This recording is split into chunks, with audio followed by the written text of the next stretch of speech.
I didn't wake up that morning feeling like a man on the edge of something important. I woke up feeling like a man who had already lost everything and just hadn't been told yet. The banging started before I even opened my eyes. Not a knock. Not a polite warning. A full-on assault on my door. Open up. I already knew who it was before I stood up. Aunt Tati, my landlady, didn't believe in patience, she believed in pressure. When I opened the door, she was already there, arms folded, expression sharp enough to cut through drywall. "You're late again," she said. "I get paid today," I answered quickly. "I'll settle everything by evening." She didn't blink. "You've said that for 2 months. Behind her, I could hear one of my housemates quietly pretending not to exist in the hallway. Another one just stared at his phone like this wasn't his problem. Nobody wanted to get involved. That was how things worked here. Everyone survived alone. I tried again. "Just give me a little time." She stepped closer, cutting me off. "No." A pause. Then, completely serious, she added, "If you don't pay today, I'll sell your kidney." I just stared at her. "That's not even legal." She shrugged. "Neither is you staying here for free." And she walked off like she hadn't just casually threatened me with organ trafficking. I stood there for a long moment, then closed the door slowly. One of my housemates finally spoke. "Bro, you good?" I looked at him. "I'm not sure I've ever been good." He didn't know how to respond to that, so he just nodded and left. Work didn't offer escape, it only offered exhaustion. At the construction site, the air was thick with dust and shouting. Everyone moved like machines that had forgotten they were human. "Faster," the boss yelled from somewhere near the scaffolding. "Are you building a house or taking a nap?" I worked until my arms stopped feeling like mine. A coworker passed me water without saying anything, gave me a small nod of encouragement. That was the kind of kindness people had here, small, quiet, and never enough to change anything. At the end of the day, I went to collect my pay. The boss didn't even look at me properly. Yes, that was his actual name. Or at least that's what he insisted everyone call him. Nobody knew if it was on his birth certificate. Nobody was brave enough to ask. He counted slowly. Then stopped. "You were 10 minutes late yesterday." I frowned. "That's not part of the job agreement." He slid the money slightly away from me. "It is now." A passerby near the gate muttered something under their breath as I walked out. I didn't catch the words, but I didn't need to. I already knew what people thought when they looked at me. Disposable. By the time I got back to my building, the sun was already gone. Something felt wrong immediately. The lock on my door had changed. I tried my key anyway. It didn't fit. For a few seconds I just stood there staring at it, hoping maybe I was mistaken, hoping maybe I had the wrong door, the wrong life. Then I saw it. A trash bag sitting neatly outside my room. My entire life inside it. Clothes, documents, everything. Like I was something that had already been thrown away. A note was taped to the wall. "Room terminated due to non-payment. Collect belongings and get lost, and don't come back, not in this life, not in your next life." I stared at the note. Was she serious? Honestly, with Aunt Tati, it was impossible to tell. I sat down slowly beside the bag. A neighbor walked past, glanced at me, then looked away too quickly. Nobody stopped. Nobody asked. That was the rule here, don't get involved even when someone is disappearing. I let out a short laugh. Not because it was funny. Because Aunt Tati had somehow turned an eviction notice into a generational curse. And because if I didn't laugh, I might actually break. I called my friend next. He picked up on the second ring. "Yo, I'm kinda busy." "No," I said, "just listen." That made him pause. So I told him everything. The rent, the jobs, the eviction, the fact that I had nowhere to go. There was silence on the other end. Then I heard something in the background. A girl laughing. Close. Too close. My stomach tightened slightly. "Where are you?" I asked. He hesitated. "I'm just out." "Are you with MRS?" Silence again. Longer this time. Not right now." A faint shuffle. Then he added, "She came by earlier for some money, but she left." I heard it clearly then. A small female snicker in the background. like someone who didn't think I mattered enough to hide. My grip tightened around the phone. He emphasized the word money too much. Like he was trying to sell the story instead of telling it. Okay, I said. Not because I believed him. Because I already knew. After my awakening, things had started shifting anyway. Amara had been pulling away for weeks. At first it was small things, delayed replies, shorter calls, excuses that didn't quite fit together. I told myself it was stress. But I wasn't stupid. She had awakened B rank. Ron had awakened A rank. And I had awakened nothing worth mentioning in any conversation that mattered. A joke skill. A farm skill. A skill people repeated just to laugh. Dairy farmers. Ron exhaled on the other end of the line. Look man, I can't host you today, maybe another time. Click. He didn't even wait for a response. Didn't even pretend to care enough to end it properly. Just gone. Like I was already optional. My phone buzzed immediately after. A message.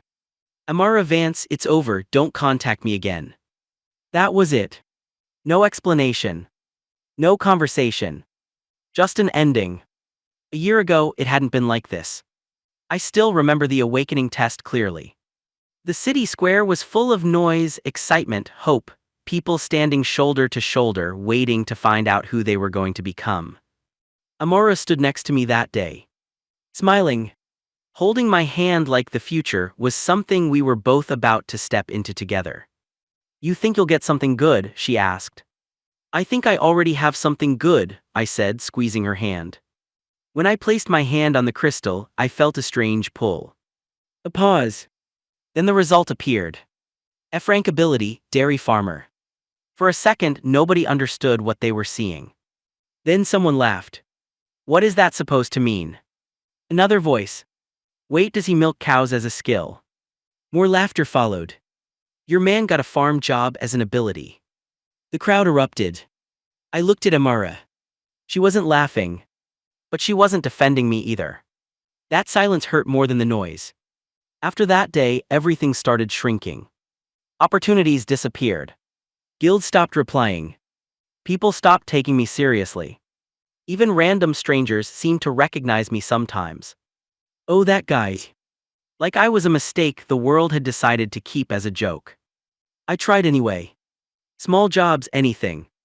At one point, a coworker at a warehouse told me quietly, "You'll figure something out, man, just don't stop trying." I wanted to believe him. But belief doesn't pay rent. Eventually, I stopped trying to fit into the city. And started looking for answers instead. That's how I ended up at the guild office again, standing in front of a receptionist who clearly wished I wasn't there. I want to understand my ability, I said. She didn't even look up. We don't research F-rank skills. I'll work for free, I added. That made her pause. For the first time, she actually looked at me properly. A few hours later, I was given an address. A farmer outside the city. A man with dying livestock. A man who, apparently, was desperate enough to say yes to anything. Including me. The farm was worse than I expected. Empty fields, broken fencing, silence that felt heavy. And in the middle of it, a man named Mr. Jones, standing over a cow that was barely alive. He looked at me like I was a joke he didn't have energy to laugh at. You're the dairy farmer guy, he said. I didn't deny it. He pointed at the animal. It's dying, if you're here to waste my time, leave. I took a step forward. I'm not here to waste your time. A long silence. Then he sighed. Fine, do whatever you want. It's dead anyway. I knelt beside the cow. Up close I could feel it. Something wasn't just wrong with it. Something was stuck inside it. And then I saw it. A faint glow. Right at the udder. I frowned. And then, for the first time, I saw something that shouldn't exist. A translucent panel flickered in my vision. Milk source detected. Subject condition, mana grass poisoning. I froze. My hand moved on instinct. I placed it near the udder. Nothing happened. The farmer exhaled behind me, I told you. But I didn't stop. I focused. Not force. Direction. A small amount of energy gathered in my palm. Then I tried again. Slow. Careful. Still nothing. The farmer shifted impatiently. And then I changed approach. I didn't push harder. I guided it. One steady motion. A controlled flow. My hand pressed gently, then more firmly. And then it started. A single drop of milk. Then another. Then a stream. Then suddenly, it broke loose. Milk poured out, but it wasn't normal. It carried faint glowing veins inside it, like something inside the cow was being pulled out with it. The cow jerked violently. Then let out a loud sound, like relief and pain at the same time. The farmer stepped forward, stunned. What is happening? The cow struggled. Then, it stood. Weak at first. Then steady. Then it walked. Then trotted. And finally, it came to me, pressing its head gently against my shoulder like it had known me its whole life. The farmer's voice came out low. It was supposed to die. I looked at my hands as the milk kept flowing. And for the first time in a long time, I didn't feel like something useless. I felt like something had just begun. The farmer didn't say anything for a while after the cow recovered. He just stood there staring at the bucket. Then at the cow. Then back at the bucket. Finally he looked at me. Well, I waited. I wasn't expecting that. Neither was I. The cow happily nudged my shoulder again. The farmer looked at the bucket one more time. The glowing veins drifting through the milk were impossible to miss. Neither of us touched it. Neither of us wanted to. A few minutes later we were sitting on overturned crates outside the barn while the recovered cow wandered around the pasture like it hadn't spent the morning dying. The farmer introduced himself as Mr. Jones. I introduced myself properly. Then we had the most awkward salary negotiation in human history. I should probably pay you something. You don't have to. I do. You really don't. You literally saved my cow. I accidentally saved your cow. Mr. Jones rubbed his forehead. The farm looked exactly like a man running out of options. Broken fencing. Old equipment. Repairs that had been postponed for years. A tractor that looked like it survived 2 wars. Eventually he sighed. I can't offer much. How much is much? Less than that. I laughed. He didn't. That was answer enough. Honestly, I wasn't in a position to be picky. I had a trash bag full of possessions. No apartment. No savings. No girlfriend. No future. Compared to sleeping on a sidewalk, a barn sounded luxurious. As long as there's food and somewhere to sleep, we're good. Mr. Jones looked relieved. You serious? I've had worse offers. That actually made him laugh. For the first time since arriving, the tension eased a little. Then our eyes drifted back to the bucket. The glowing milk sat there quietly. Looking wrong. Very wrong. The farmer frowned. Do you think it's edible? I immediately shook my head. No. He nodded. Yeah. A pause. Definitely not. Another pause. We're not even considering it. Not for a second. The glowing veins pulsed faintly. We both stared. Then simultaneously looked away. No sane person was drinking that. Not even starving people. Especially not starving people. The conversation ended there. The bucket remained untouched. And neither of us volunteered to be the test subject. The next few weeks settled into a routine. Wake up. Feed animals. Work. Experiment. Try not to think about how badly my life had fallen apart. The first thing I discovered was that my ability had limits. Very specific limits. I could treat cows, goats, sheep, even some of the larger farm animals. But only females. At first I thought it was coincidence. Then pattern became certainty. Every time I approached a female animal, I could see the faint glow. Every time I approached a male animal. Nothing. No glow. No reaction. No sign that my ability even existed. At first I assumed it only worked on females. Then I discovered something that completely shattered that theory. Chickens didn't trigger my ability at all. Not hens, not roosters, nothing. The same thing happened with ducks. Then geese. Then turkeys. Then every other kind of poultry I could find. Male or female made no difference. My ability simply ignored them.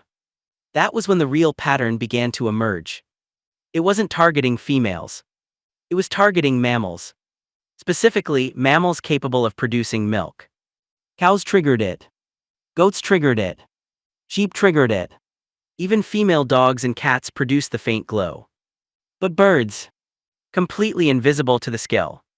Every test pointed toward the same conclusion.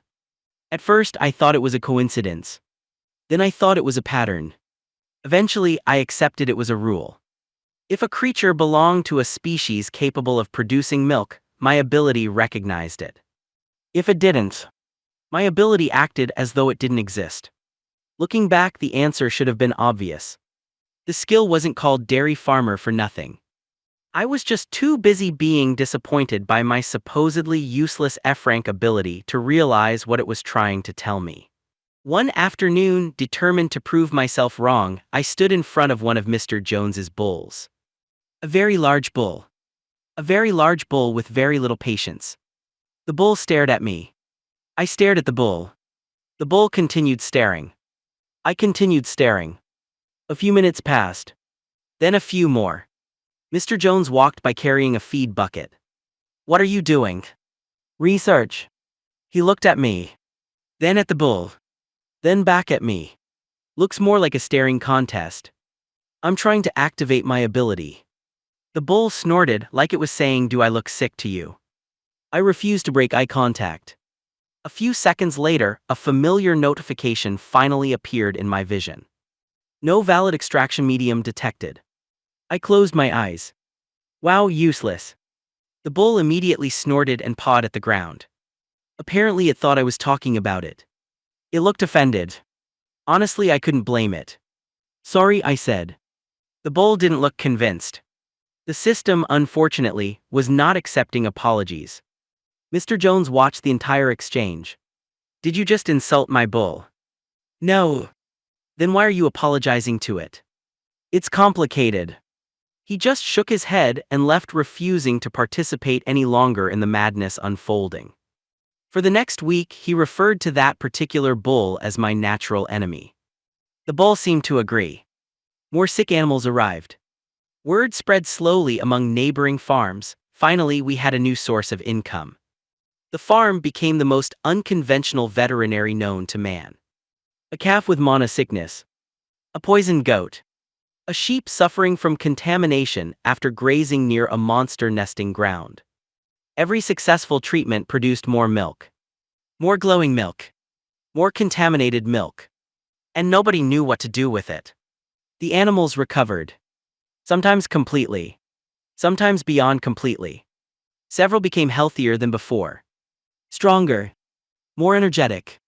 One elderly dairy cow suddenly started producing more milk than it had in years. Mr. Jones called it a miracle. I called it suspicious. The system remained silent. Amara called me one afternoon when I was sorting some animal feed. I stared at the screen for a few seconds. We hadn't spoken in months. Not since the breakup. Not since she'd made it very clear she had no interest in remaining friends. Which made me wonder why she was calling now. Curiosity got the better of me. I answered. "Hello. Hey, farmer." I closed my eyes. "Of course. Why did you call?" She laughed. I considered hanging up. Instead, I waited. So I asked, "What's this about?" "I heard you're actually working on a farm." "Okay. Is that true?" "Yes." Another pause. I could almost hear her processing the answer. "As in an actual farm." That's usually what people mean when they say farm. You seriously became a farmer. I awakened a farming skill. Right.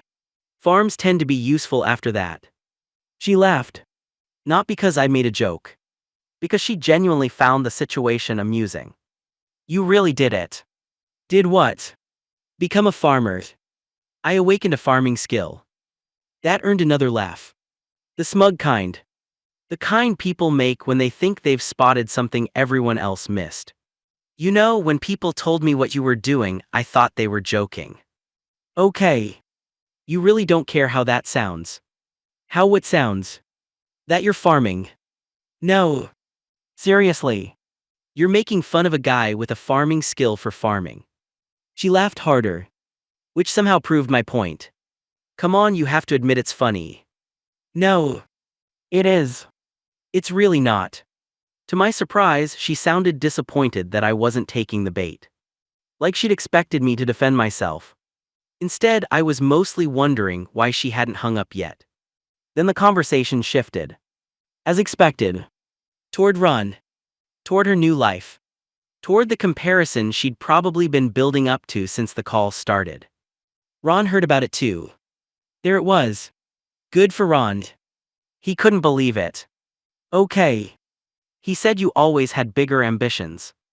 I looked at the phone. What exactly is Ron's role in this conversation? Nothing. Then why does he keep appearing in it? She ignored that. Honestly, he thought you'd be doing something more impressive. Ron thought that. Yeah. Interesting. Because the last time Ron had spoken about my future plans, he was still pretending to be my friend. Apparently some things change. Some things don't. He always said you were capable of more. Did he? Yes. That's nice. Amora sounded annoyed by my lack of reaction. You don't care. Not particularly. Why not? Because I wasn't interested in taking life advice from the guy who started dating my girlfriend before she became my ex. But I kept that thought to myself. Because Ron's opinion isn't especially important to me anymore. A brief silence followed. Not because she didn't understand. Because she did. Then came the sigh. You really need to let that go. I laughed. Actually laughed. Not because she was funny. Because the statement was absurd. Amara. What? You broke up with me. Yes. Then started dating Ron. She didn't answer. So what exactly am I supposed to be holding on to? She clicked her tongue. See, that's what I mean. I asked a question. You always focus on the wrong thing. The point is that Ron made smart decisions. He recognized opportunities. I laughed again. This time I couldn't help it. Opportunities. That's an incredibly professional way to describe stealing your best friend's girlfriend. Nobody stole anybody. Right. I looked out the window. The conversation had somehow become even more ridiculous than when it started. So let me get this straight. Ron gets praised for recognizing opportunities. And I'm the failure because I use a farming skill on a farm. When you say it like that, that's literally what you're saying. Amora sighed. You know what your problem is? You're too comfortable. I looked around. The farm. The fields. The life I'd built. The life that, despite everything, I actually liked. Why wouldn't I be? Because you could have done more. I shrugged. Maybe. That seemed to throw her off. As if she'd expected me to argue. To justify myself. To prove something. Instead, I just agreed. You're really okay with this. And that doesn't bother you. No. Why not? Because unlike her, I wasn't measuring my life against Ron's. Or hers. Or anyone else's. But that answer felt like more effort than the conversation deserved. So I gave her a simpler one. Because I'm busy. Doing what? I glanced toward the fields. Farming. The silence that followed was worth the entire conversation. A few seconds later, she muttered something about me being impossible. Then she hung up. I stared at the phone for a moment. The funny thing was that she'd called expecting me to feel bad. To compare myself to Ron. To compare myself to her. To compare my life to theirs. But all she'd really done was remind me why neither of them were in it anymore. That evening, the television inside the farmhouse interrupted regular programming. A breaking news alert appeared. Mr. Jones immediately turned up the volume. The room fell silent. A major raid operation had gone wrong. Very wrong. Footage showed emergency vehicles. Destroyed roads. Collapsed structures. Smoke. Fire. Panic. Reporters spoke rapidly over the footage. Several lower-ranked awakeners were confirmed injured. Many critically. But that wasn't why the nation was watching. The real headline appeared moments later. One of the country's S-rank heroes had fallen into a coma. Nobody knew when or if they would wake up. The room seemed to get quieter after that. Even Mr. Jones looked disturbed. S-rankers weren't supposed to lose. That was part of the illusion. People like me failed. People like them succeeded. That was how the world worked. At least that was what everyone believed. The contaminated milk problem became impossible to ignore. Every treatment produced more of it. Bucket after bucket. Container after container. Glowing. Pulsing. Wrong. One evening, Mr. Jones stood in front of a growing collection of sealed barrels and sighed deeply. Ethan. Yes. We have a problem. We have many problems. We have a contaminated magical waste problem. I looked at the barrels. Fair point. State Monster Disposal Services handled dangerous magical substances. Unfortunately, they charged accordingly. Mr. Jones couldn't afford it. Neither could I. I don't want this stuff anywhere near the animals. Neither do I. I don't want it near the crops. Agreed. I don't even want it near me. Also fair. The glowing barrels sat quietly in the corner. As if listening. Neither of us liked that. The unusual call arrived 3 days later. I almost ignored it. The number wasn't saved. The area code belonged to the city. Curiosity 1. Hello. Mr. Cole. The voice was professional. Female. Familiar. It took me a second to place it. The receptionist from the Awakeners Guild. The one who had looked at me like I was wasting oxygen. I sat up straighter. Yes. There was a brief pause. Then she asked a question that immediately put me on edge. Have you discovered how your ability works? I looked out the window toward the pasture. Toward the recovered animals. Toward the sealed barrels filled with glowing milk. A lot had happened since we'd last spoken. Maybe. Another pause. Longer this time. Then she said, I'd like to arrange a private meeting. The way she emphasized private made my stomach tighten. Because nobody from the guild had cared about my ability before. Not once. So if they cared now, something had changed. The coffee shop was trying very hard to look expensive. Dark wood tables. Soft music. People pretending not to judge everyone around them. The kind of place where a single cup of coffee cost more than one of my meals. I almost turned around when I saw her. Not because I recognized her. Because I didn't. At first. The oversized sunglasses. The baseball cap. The scarf. The giant coat despite the weather. Whoever she was trying to hide from would have found her in under 30 seconds. Then she spotted me. And immediately speed-walked across the room. Actually no. Charged. Like a guided missile. Before I could even say hello, she grabbed my arm.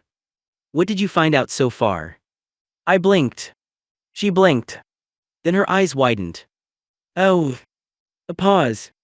Right. Another pause. Hello. I continued staring. Her face turned red. But honestly, I wasn't paying attention anymore. Because the instant she'd touched me, something had happened. Something that should not have happened. A familiar translucent panel floated in front of my vision. Milk source detected. For a few seconds, I forgot how conversations worked. The message remained. Calmly. As if it hadn't just shattered every assumption I'd made about my ability. Until now, I'd only seen that notification around female livestock. Cows. Goats. Sheep. Now it had appeared when Nancy touched my arm. Nancy mistook my silence for confusion. Or maybe concern. Either way, she immediately released me. Sorry. The panel vanished. I stared at the empty space where it had been. Still processing. Then she awkwardly gestured toward a table. Can we sit? I nodded. Mostly because my brain had temporarily stopped functioning. Nancy sat first. Then immediately leaned forward. What did you discover? Her voice was calmer now. But only slightly. The impatience was still there. Hidden underneath layers of professionalism that were failing spectacularly. I told her what I could. The glowing milk. The animal recoveries. The contamination extraction. The things I wasn't completely sure about. I left out the new notification. Mostly because I hadn't figured out how to explain it. Or process it. By the end of my explanation, Nancy looked both hopeful and terrified. Then she finally introduced herself properly. I'm Nancy. I know. You know. You work at the guild. Oh. That seemed to disappoint her for some reason. She sat back inside. Then she started talking. Really talking. Not as a guild employee. Not as a receptionist. As someone running out of options. Apparently, her younger sister had been caught in the Crimson Empress disaster. Everyone knew about the incident now. The strongest awakeners in the country had been involved. One of them hadn't come back. Another had fallen into a coma. The entire nation was watching for updates. What most people didn't know was what happened afterward. The survivors. The poisoned. The forgotten. Nancy's sister was one of them. Her name is Butterfly. I stared. Butterfly. Nancy nodded. Completely serious. I decided not to ask. Some questions were dangerous. She continued. Butterfly was an F-rank material analyzer. A support ability. Useful in mines. Warehouses. Salvage operations. Not exactly prestigious. The kind of awakener people forgot existed until they needed one. When the mana shockwave hit, she'd been close enough to survive. Close enough to suffer. Not close enough to matter. The rich were already receiving treatment. Influential guild members were receiving treatment. Important people were receiving treatment. Everyone else was waiting. And waiting. And waiting. Nancy's hands tightened around her cup. The guild is helping. The way she said it made it clear they weren't helping enough. There are hundreds of victims. I nodded. I understood. Priorities. Resources. Rankings. The same system that laughed at F ranks wasn't suddenly becoming compassionate. So you remembered me. She actually winced. Yes. At least she was honest. The dairy farmers. I laughed. She looked embarrassed. I laughed too. I know. You weren't supposed to know that. Everyone laughed. That earned a guilty silence. Eventually she looked back up. I didn't have any other options. That honesty made it impossible to be angry. Because I knew what desperation looked like. I'd been living with it for months. So I agreed. I told her I was still experimenting. Still learning. Still completely clueless about half of what my ability did. But I'd help. We arranged for her sister to come to the farm in a few days. After all, if my ability really worked on humans. I needed to know. The meeting ended shortly afterward. Nancy thanked me 3 times before leaving. I watched her disappear down the street. Then sat there for another 5 minutes. Thinking about the notification. Thinking about what it meant. Thinking about humans. By the time I got back to the farm, my head hurt. I barely made it to my shed before I sat down. The place wasn't much. A bed. A chair. A small table. Still better than the sidewalk.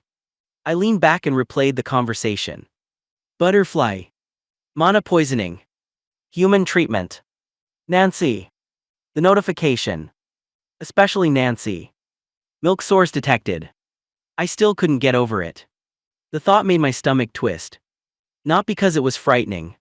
Because it implied possibilities. And possibilities were dangerous. A frantic yell interrupted my thoughts. Ethan. I recognized Mr. Jones immediately. Something was wrong. Very wrong. I ran outside. Mr. Jones was halfway across the field waving his arms like a man trying to direct traffic during an earthquake. Over here. I followed his pointing finger. Then immediately wished I hadn't. One of the pigs had somehow broken into the storage area. The same storage area where we kept the contaminated milk. A lot of contaminated milk. Apparently the pig had decided to help itself. The results were concerning. The pig blasted past me at impossible speed. A blur of squealing chaos. It smashed through a fence post. Turned. Ran straight through a stack of feed bags. Turned again. then tackled a wheelbarrow. For no apparent reason. The wheelbarrow lost. What happened? I shouted. It drank the milk. How much? Mr. Jones pointed toward a broken barrel. I stared. Oh. The pig came charging back. Its eyes were bloodshot. Its movements jerky. Aggressive. Unstable. It wasn't just energetic. Something was wrong. Very wrong. For nearly an hour we tried everything. Food. Ropes. Fences. Traps. Reasoning with it. One farmhand actually attempted reasoning. The pig responded by launching him into a hay pile. Eventually the aggression became impossible to ignore. The pig started attacking anything nearby. Animals. Equipment. People. The escalation was getting worse by the minute.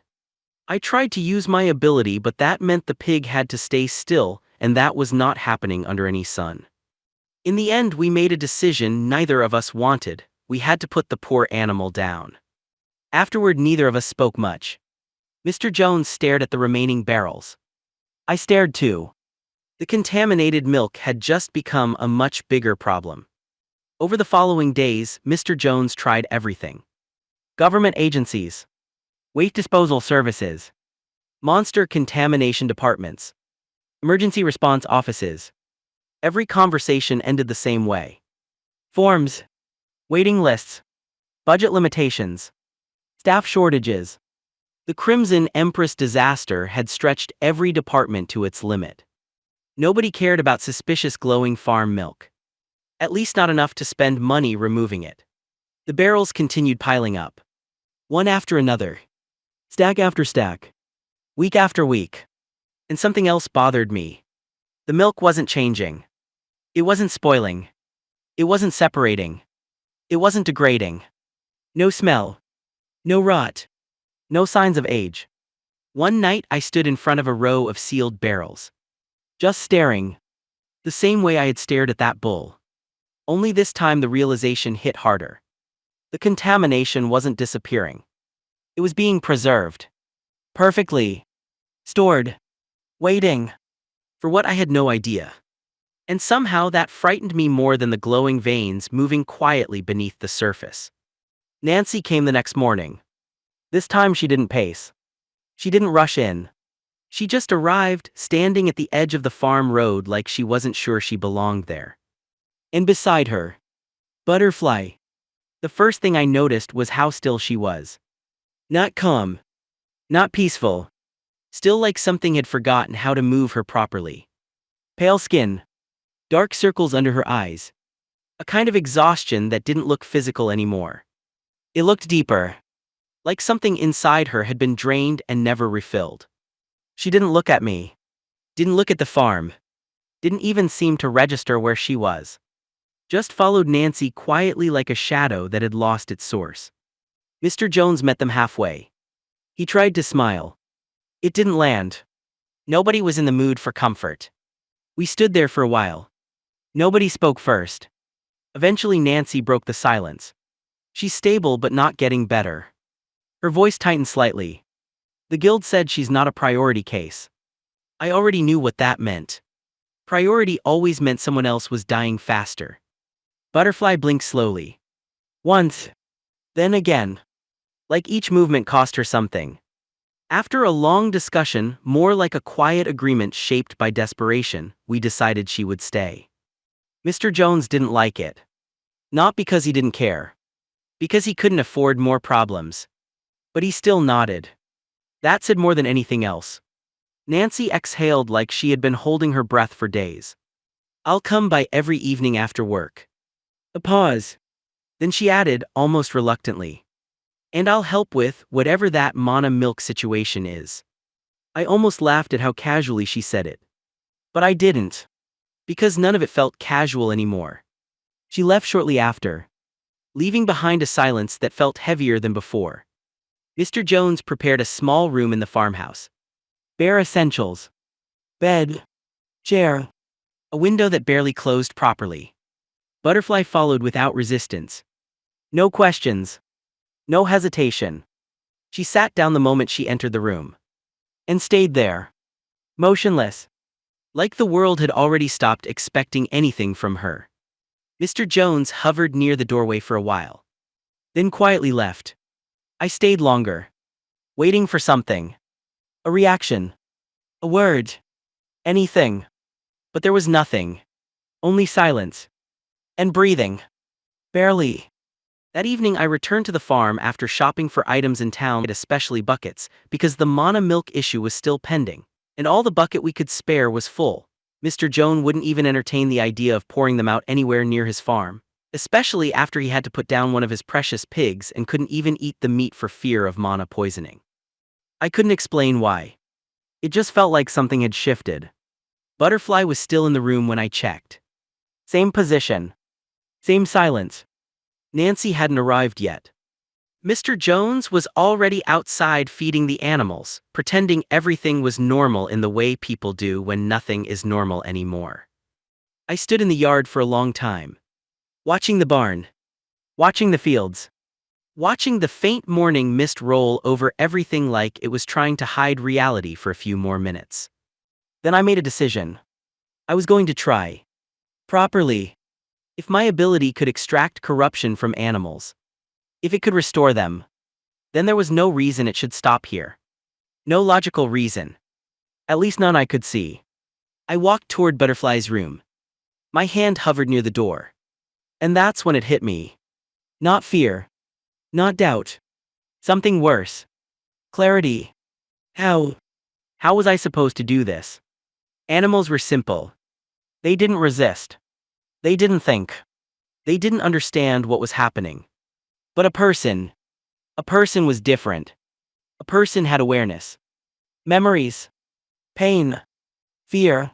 I stood in front of the door for a long time. Hand hovering. Breath stuck halfway in my chest. Because only now did the problem fully reveal itself. My ability wasn't abstract. It wasn't distant. It wasn't something I could cast from range or interpret loosely. It was physical. Direct. Intimate in a way I had never properly questioned before. I had to touch the source. Guide it. Extract it through contact. That worked fine on livestock. On cows. Goats. Animals that didn't understand what was happening and didn't have the ability to think about it. But Butterfly wasn't a cow. She was a person. A dying person sitting in the next room like the world had already decided she didn't matter enough to fight for. My hand slowly lowered. Then stopped again. Because my brain had finally caught up with the implications. How was I even going to explain myself to Butterfly before I started the procedure? And yes, it's a procedure regardless of what anybody thinks. An absurd procedure that didn't belong in any medical setting. Well, gynecology maybe, but still not absurd as milking a person to cure them. There was no version of this where I could adjust technique and make it simple. No manual. No safety guideline. No instruction saying what counts as a valid extraction point in humans. But somehow I knew the answer and dreaded it. And its stupid absolute logic. I swallowed. A dry, tight sound in my throat. Oh man. I said it out loud before I could stop myself. Behind me, Mr. Jones called from the yard. You all right in there? I didn't answer immediately. Because I wasn't sure I had an answer that made sense in any universe. All I knew was that for the first time since awakening, my ability didn't feel like a joke. It felt like a question I was not qualified to answer. I have to. My voice trailed off before I could finish the sentence. I didn't need to. Mr. Jones wasn't stupid. He stared at me for a second, then his expression shifted, slowly, like his brain had just finished connecting two ideas he really didn't want connected. His eyes widened. That's a problem, he said flatly. Not panic. Not outrage. Just a calm, exhausted acceptance that the universe had decided to make things complicated again. We stood there in silence for a few seconds, both of us just looking at each other like the answer might appear between us if we stared long enough. It didn't. Somewhere in the house, Butterfly was still sitting in that room. Not moving. Not speaking. Just existing in that fragile, fading way that made everything feel more urgent and more impossible at the same time. Mr. Jones exhaled through his nose. Then he said, "Call her sister." I blinked. "Nancy." "Yes." A pause. He rubbed the back of his neck, looking toward the room door like it might explode at any moment. "If this goes wrong," he added, "I don't want to be the reason it went wrong alone." That somehow was the most honest thing he had said since I arrived. I pulled out my phone. My thumb hovered over Nancy's contact. For a moment I didn't press it. Because once I did, this stopped being an idea. And became something real. Something irreversible. Behind the door, Butterfly didn't move. But I could feel it now. Like the entire farm had started holding its breath with me. Nancy picked up on the second ring. "Ethan." Her voice came through softer than usual. Not calm. Not panicked either.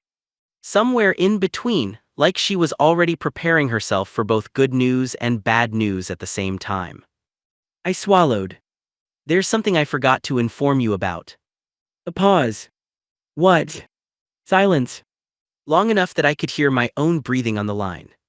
"Ethan, you there?" I exhaled slowly. My ability works by me physically milking the subject. Another silence.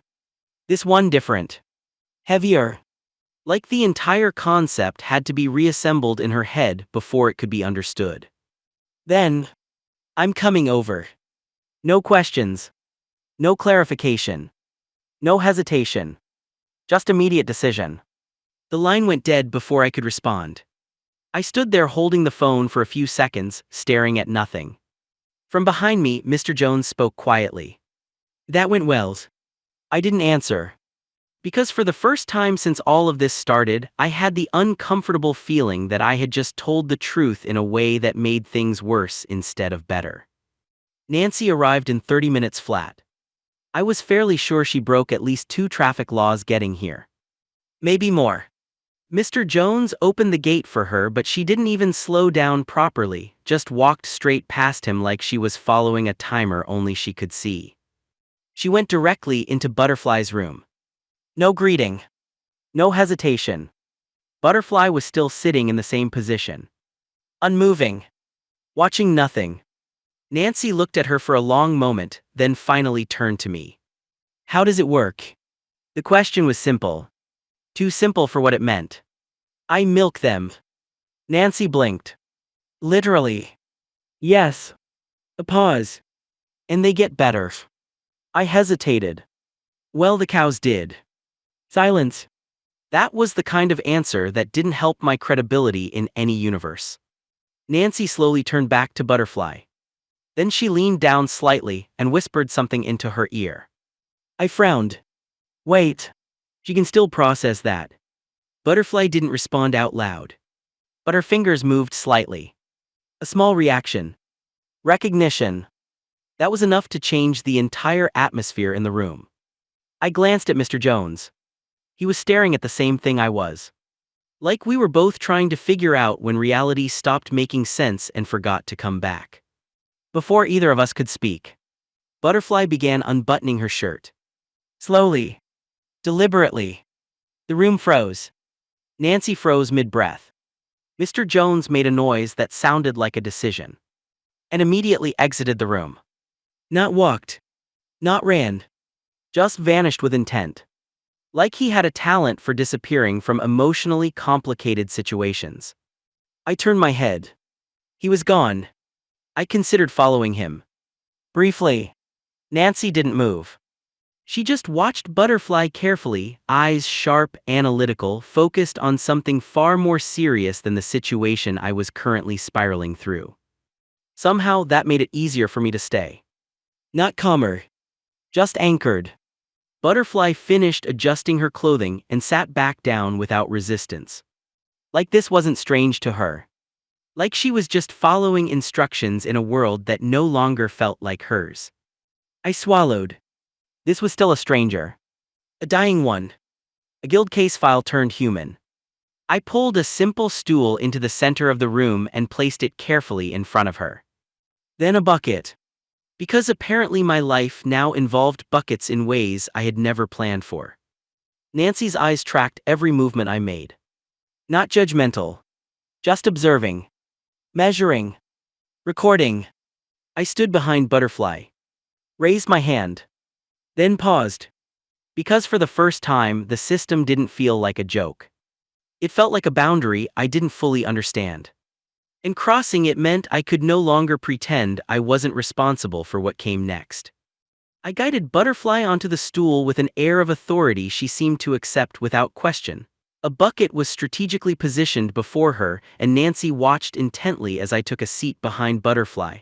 Running my hand along her back, I loosened her bra, the action generating enough force to send it flying. And there they were, breathtakingly round and full, an astonishing sight up close. The statement wasn't made to undermine Amara's beauty, rather it was a pure, unadulterated marvel of nature, a testament to life's intricate design that I found myself momentarily lost in awe. Nancy coughed. It snapped me out of whatever trance I had fallen into like a bucket of ice-cold water dumped over me. I turned immediately. Too fast. Too guilty. My face went from normal to red too. I snapped back to reality with a jolt, my cheeks flaming red, then pink, then embarrassingly dark blue. I had been utterly captivated, lost in that impossible sight for what felt like an eternity, staring longer than this insane scenario warranted. But my defense remained: this wasn't a job description I ever signed. It was pure, unfiltered weirdness. Nancy was staring at me. Butterfly was still sitting there. Completely still. Waiting. I cleared my throat. This is necessary, I said, mostly to myself. Nancy didn't respond. She just watched. Carefully. Like she was one sentence away from either trusting me completely or destroying the entire room. I placed my hands where the system instinctively guided me. And the moment I did, the panel appeared again. Only I could see it. Milk source detected. My breath caught. There was no undoing this now. I focused, slowly lowered my hands, cupping the impossible softness, or rather what should have been softness. Nancy stiffened visibly, her eyes wide with disbelief and maybe a hint of panic. Butterfly, thankfully, hadn't noticed my lapse. She just sat there, lost in her own world, completely unresponsive to our little tableau.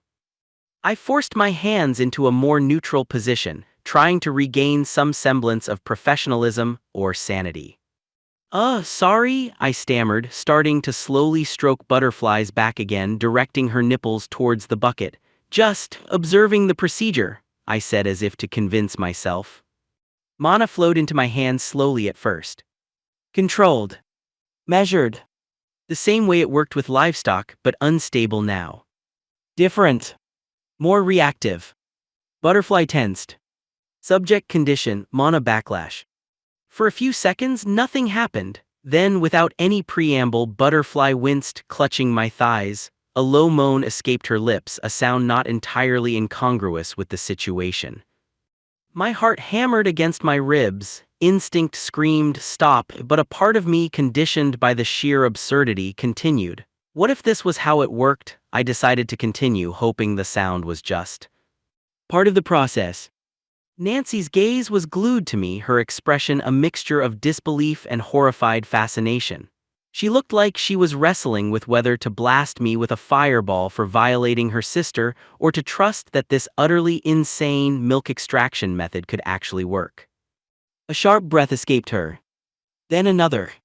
Her body reacted like something inside her had been touched at the root level. Nancy stiffened immediately. I didn't stop. Something in my instincts told me stopping now would be worse. So I continued. Slow. Steady. Guided motion. The system responded. Purification in progress. Butterfly's breathing became uneven. Her hands clenched slightly. Then, a reaction. A visible tremor ran through her body like a shockwave passing from the inside out. Nancy's hand lifted halfway, instinctively, like she was about to intervene. But froze. Watching. Waiting. I kept my hands moving slowly. Butterfly's moaning intensified, becoming louder, more desperate. Then, without any further warning, it started. First, tiny, hesitant drops fell into the bucket. Then trickles. Soon, a steady stream began to flow, thick, white milk laced with streaks of light, pouring out between her breasts into the waiting bucket. Trickles turned into a gush. Nancy's hands flew to her mouth, muffling a gasp, but her eyes never left the scene, wide with shock. Butterfly herself seemed to lose control, convulsing violently. Her face flushed a vibrant red, the color radiating outwards as if it were an internal boil. The next few minutes were a blur. The sounds were indescribable: moans, gurgles, the sound of milk dripping thickly into the cloth. It was the most surreal, horrifying, yet strangely fascinating thing I'd ever witnessed. Events unfolded too fast, too bizarrely for my mind to process, like footage being scrubbed and replayed on fast forward. Like pressure being released after being trapped for too long. A moment later, she gasped, and the system changed. Contamination expelled. The glow collapsed inward, then vanished. Silence followed. Heavy. Complete. Butterfly slumped slightly forward, breathing hard, but alive. More than alive. Stable. I was breathing heavily too, but for a different reason. Then she slowly looked up. For the first time since arriving at the farm, her eyes were focused. Present. Clear. I can feel it, she whispered. Nancy covered her mouth but didn't look away. She wasn't crying. She was calculating.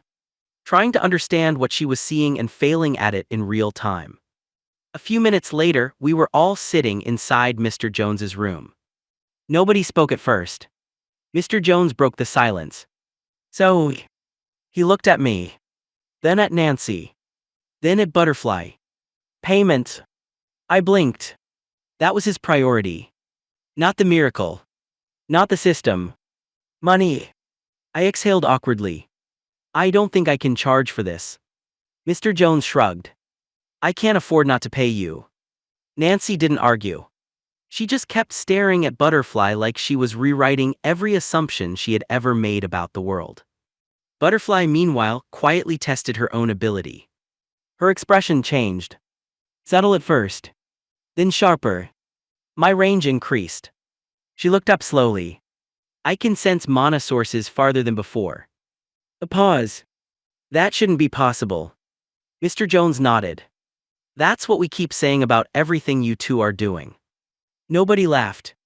Because nobody was entirely sure this was still normal anymore. Butterfly kept stealing glances at me, her eyes flicking away as if embarrassed. Why? I couldn't make out the reason, but her gaze felt heavy, intense, like a spotlight suddenly focused on me. The absurdity of the situation swirled in my head: a bucket of what looked like glowing milk, a sister who produced it, and me, awkwardly observing. Then, out of nowhere, Nancy's voice boomed, cutting through the strange tension. I thought you were a virgin.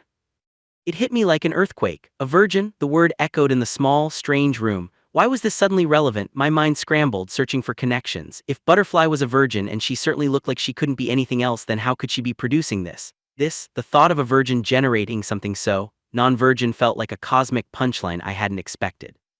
Butterfly herself seemed rattled by the question.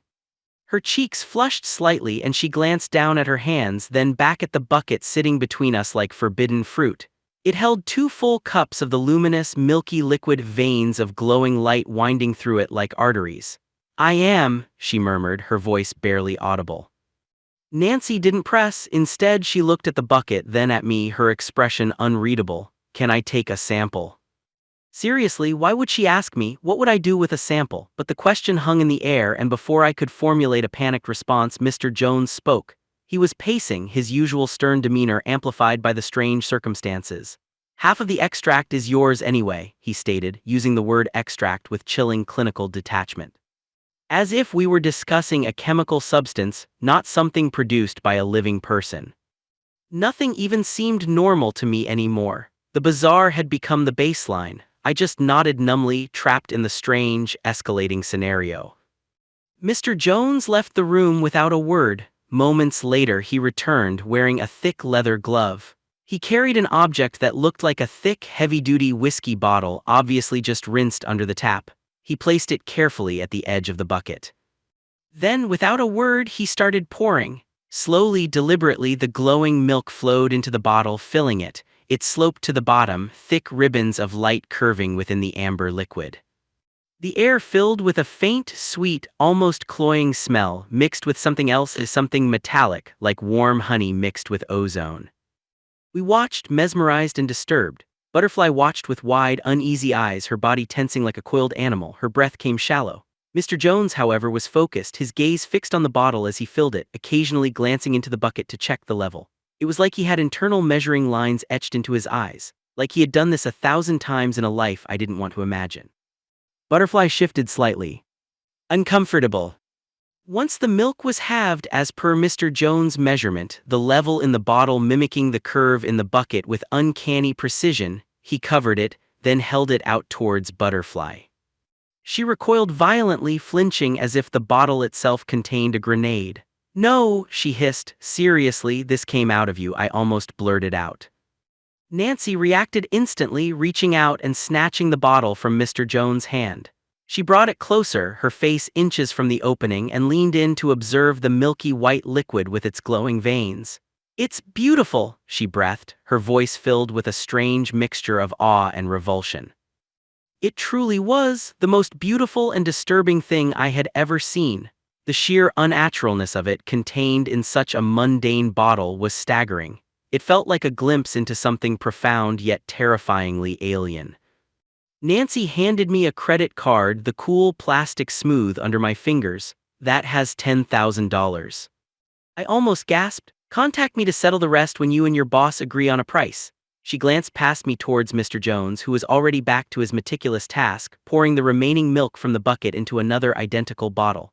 He moved with chilling efficiency, completely detached from our conversation, as if selling virgin girl milk was his normal Tuesday. When the last drop was accounted for, he slammed a label onto the bottle, "Virgin Girl 2, the words stark and deliberate, visible even from where I stood. The first bottle, the one he'd poured moments earlier and given to Nancy without a label, remained sitting there as an unlabeled unit. Nancy's lips forgot they belonged together, her usual expressionless mask briefly cracking into something unreadable, almost like embarrassment for him. For me, I rubbed my forehead, the skin suddenly tight, feeling a wave of heat rise behind my neck. The sheer lack of tact felt significantly unsettling. Butterfly watched the whole exchange unfold, her gaze wide with terror, her body rigid. Now she turned to me, her voice unnaturally loud, sharp enough to cut through the barn's quiet. "My name is Betty," she said as if correcting an injustice. The words echoed slightly in the space. Her gaze darted all over the small area, landing on the bucket, then on the newly labeled bottle 2, then on the unlabeled first bottle, then back to me as if trying to anchor herself in something real. Nancy instinctively looked into her own hand, understanding she was holding Virgin Girl 1, just not labeled, somehow as if this man just found a new job of collecting Virgin Girl's breast milk.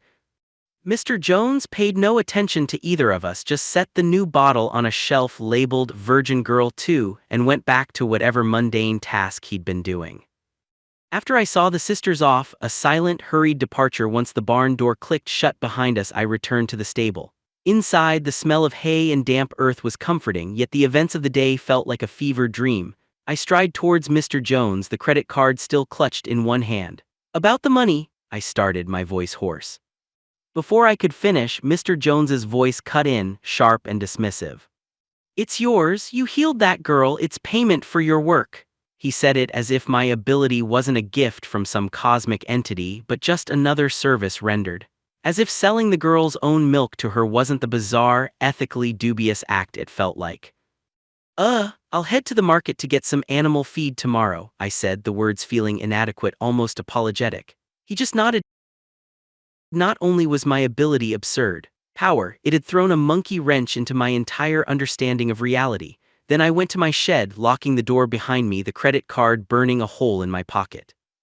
As I lay down in the dimly lit shed, thoughts ran through my mind. Today was indeed bizarre. I discovered I could not only milk farm animals to health but people too.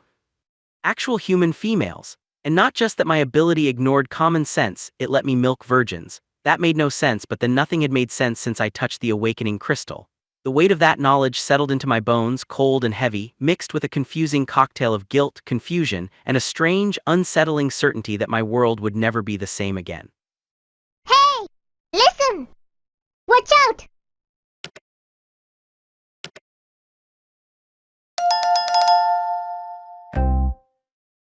Hey. Yo, wait. Before you leave, subscribe to this channel. and the second channel, and the third channel, and the backup channel in case I lose the password. Hey, subscribe to the gaming channel, and the vlog channel, and the reaction channel where I react to people reacting to my reactions. Are why. Subscribe to the cooking channel, even though I only know how to boil water. Subscribe to the fitness channel, even though I've been starting Monday for the last 3 years back. Subscribe to the travel channel, where I travel from my bedroom to the kitchen and back. Subscribe to the tech channel, where I fix one problem and create 17 new ones. Subscribe to the relationship channel, where I give advice I don't even follow myself. Subscribe to the channel where my girlfriend caught me trying to sell her old slippers on Marketplace. Subscribe to the channel where my mother still comments. Call me immediately. Subscribe to this channel, and that channel, and the game channel, and the vlog channel, and the cooking channel, and the travel channel, and the channel where I got locked outside my own house in my pajamas. Subscribe, subscribe, subscribe, subscribe. If you don't subscribe, I'll start a new channel. Just to ask you again. This is channel number 1, channel number 2, channel number 3, channel number 4. At this point, even I don't know which channel I'm uploading to. Quiet! Hit subscribe, ring the bell, ring the bell, ring the bell, and I'll see you on one of the channels. Hey guys, thanks for watching. Make sure to subscribe to my channel so you can win cool prizes. And by prizes, I mean surprise. There's no prizes. It's a free YouTube video, you greedy. Just click the video, man. Why you want free things on free things?